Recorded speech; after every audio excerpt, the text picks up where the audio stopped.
We keep talking past one another when it comes to Muhammad, and this seems to have resulted in a cognitive dissonance. Try this out the next time you are in your local bookstore. Walk over to the Islam shelf and have a look at all the volumes about the Prophet Muhammad. Even a cursory look indicates that our public discourse about the Prophet Muhammad seems to suffer from a split personality. On the one hand, we see books by pious Muslims and sympathetic non-Muslims proclaiming Muhammad as one of the great teachers of humanity and one of the great divinely sent prophets. On the other hand, we see other titles that promise to provide the reader with the truth about Muhammad, but in fact are marred by a host of inaccuracies, prejudices, and flat-out lies. These titles present Islam either as a demonic heresy designed to mock Christianity or as an aggressive ideology intent on world domination or destruction. Many of these books are composed by writers who have no expertise in Islam, no familiarity with Islamic history, and no command of the languages necessary to acquire such understanding, such as Arabic and Persian. For that matter, many of them also seem woefully unaware of the problematic aspects of the history of Judaism and Christianity, not to speak of the racism and other ills of Western societies. Yet their lack of qualifications has not prevented these authors from engaging in a great deal of Muhammad bashing and Islam bashing.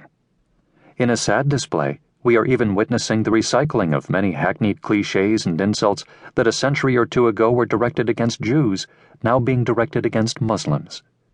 In particular, in some of the same ways in which Jews were questioned regarding their loyalties to Europe as well as to Judaism, many now view Muslims with great suspicion and question their loyalties as citizens. Muslims have become the target of a new version of anti-Semitism. One of the most bitter and ironic aspects of this new anti-Semitism is that at least some of these attacks are being led by largely secular Jews, whose ultimate concern is the preservation of the current status of the State of Israel, with all its profoundly problematic policies toward the native Palestinian population there.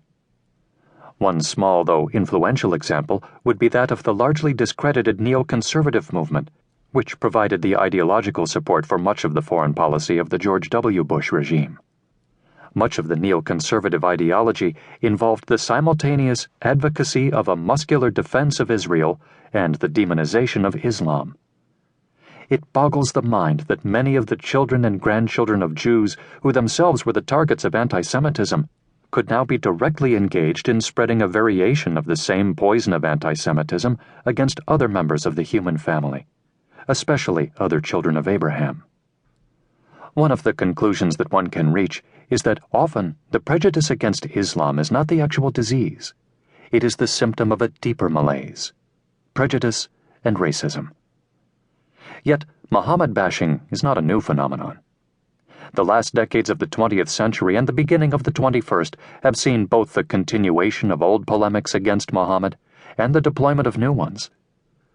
1,000 years ago, the polemics were about violence, sex, and heresy. Today, the polemics are still primarily about violence, sex, and heresy. One cannot help but wonder at how unoriginal these polemics have been over the course of the last 1,000 years. If the subject matter was not so offensive, perhaps one could joke that in 1,000 years they could have come up with a new polemic. In this volume, we deal extensively with the context of Muhammad's life, and yes, his battles. We address his marital life, which Islamophobes and polemicists so frequently characterize as hedonistic and perverted. We also explore the relationship between Islam and other religions, the difficulty that Christians have had in accepting a divine dispensation after Christ, and how Muslims have dealt with earlier divine revelations. These are all important topics that deserve to be treated at length and with accuracy and scholarly rigor. We strive in this volume to stop talking past one another and begin talking with one another.